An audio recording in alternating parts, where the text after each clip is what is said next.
அதிமுக ஆட்சி 10 ஆண்டு காலம் பொற்கால ஆட்சி கொடுத்தோம். அம்மா இருக்கின்ற பொழுது ஆட்சி புரிந்தாங்க. அம்மா மறைவுக்கு பிறகு நான் முதலமைச்சர் இருந்து ஆட்சி புரிந்தேன். அதுல என்ன குறைன்னு சொல்லு, பதில் சொல்ல தயார். அதை விட்டுட்டு எப்பொழுது பார்த்தாலும் எடப்பாடி பழனிசாமி பிஜேபிக்கு அடிமை அடிமை, அதை தவிர்த்து வேற எதுவுமே இல்லை.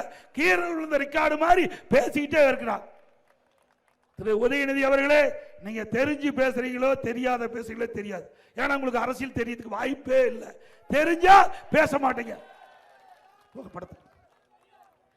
இதே திராவிட முன்னேற்ற கழகம் கையில் வச்சுக்க, திராவிட முன்னேற்ற கழகம் 1999 ஆண்டு பாரதிய ஜனதா நாடாளுமன்ற தேர்தலில் பாரதிய ஜனதாவோட கூட்டணி வச்சாங்க.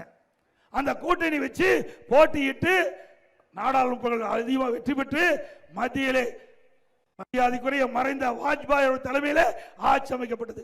அந்த ஆட்சியில திராவிட முன்னேற்ற கழகம் பங்கு வைத்தது. அதுல முரசொலி மாற அமைச்சராக இருந்தார். பாருங்க இந்த படம்.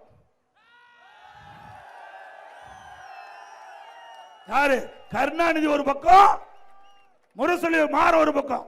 இவ்வளவு வேலை செஞ்சுட்டு எங்களை பற்றி பேசுவதற்கு எங்க உங்களுக்கு அருகதை இருக்குது?